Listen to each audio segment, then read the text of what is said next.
You've probably heard people talking about Bitcoin, about the price of Bitcoin going up, going down, about buying Bitcoin, selling Bitcoin, and you've probably wondered, how is this Bitcoin created?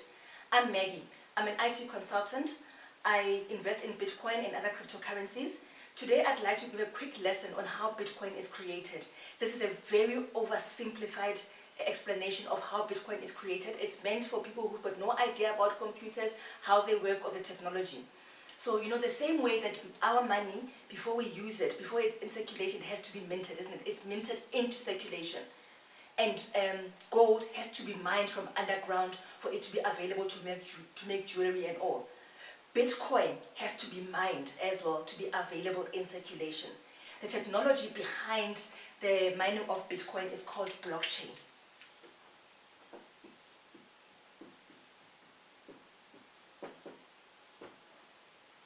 On the blockchain network, we've got a whole lot of computers connected to this network.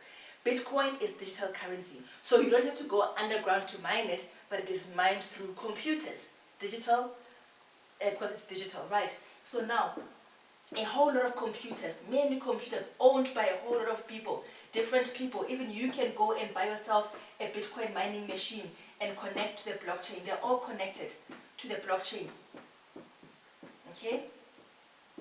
All these computers have got a copy of the general ledger. What is that? That is an audit trail of all the transactions that have ever happened with the Bitcoin. You know how our banks keep track of our money. When I deposit money, they keep track of that. When I withdraw, when I transfer money, they update their records. That copy of the record is kept on their general ledger. Blockchain is the general ledger for Bitcoin transactions. So let's see how Bitcoin is actually released into circulation, how it is mined. When Maggie wants to send a Bitcoin to Jane, I must have that Bitcoin, isn't it? But who is going to be there to validate and confirm that I've got that Bitcoin? The blockchain technology, the blockchain computers.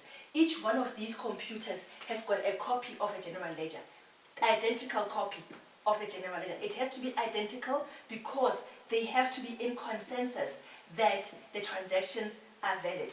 And they must confirm that the transactions are valid. So when I say I want to send Bitcoin to Jane, what am I going to use? My smartphone. So I'm going to use my smartphone, go into the app and transfer Bitcoin to Jane. When I hit send, that transaction will be broadcast on the blockchain. Each one of these computers is going to get a copy of that transaction to say, Maggie is about to send Bitcoin. Does she have that Bitcoin?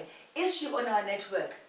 How will they know whether I've got the Bitcoin? When I bought it, that transaction would have been recorded on the general ledger. Each one of them would have recorded the transaction. So now they check, does she have that Bitcoin? Oh yes, indeed she does have it. Okay, does Jane have a wallet on this? Does she have an account? To be able to trade with Bitcoin, to transact with Bitcoin, you must have a Bitcoin wallet. It's like your own Bitcoin account. So it checks, does Jane also have a wallet? Yes, she does. So now they are all in consensus, they are all in agreement. Over and above that, on the Bitcoin blockchain, what each one of these computers also has to do, they have to solve a complex mathematical calculation. Okay, so each one of them now get onto the task of trying to solve this problem. All of them competing. So the fastest one is going to win, right? The first one who publishes an answer says, I'm done. There has to be consensus that that answer is correct. Once there is consensus, that computer, let's say this one is the one that completed and solved the equation. What's going to happen? They are going to be rewarded with Bitcoin. At this point in time, they are going to be rewarded with 12.5 Bitcoin. So the owner of this computer would have had their own wallet as well, their own Bitcoin wallet. Their Bitcoin wallet is now going to be credited with 12.5 Bitcoin for them to use it as they will. They can keep it and watch the price of Bitcoin go up and sell it later, or they can start selling it immediately. Those who are consumers of Bitcoin will be buying from people like these who are selling their Bitcoin. This 12.5 Bitcoin never existed. It existed when the computer solved the equation, it was rewarded with 12.5 Bitcoin. That is how Bitcoin is released into circulation. And I can explain to you more on how the blockchain works, why we call it a blockchain, but you can engage with me further on that. Visit my website www.cryptowisewealth.com, www.cryptowisewealth.com. I hope this video has given you an idea of how Bitcoin is released into circulation. Thank you so much for watching.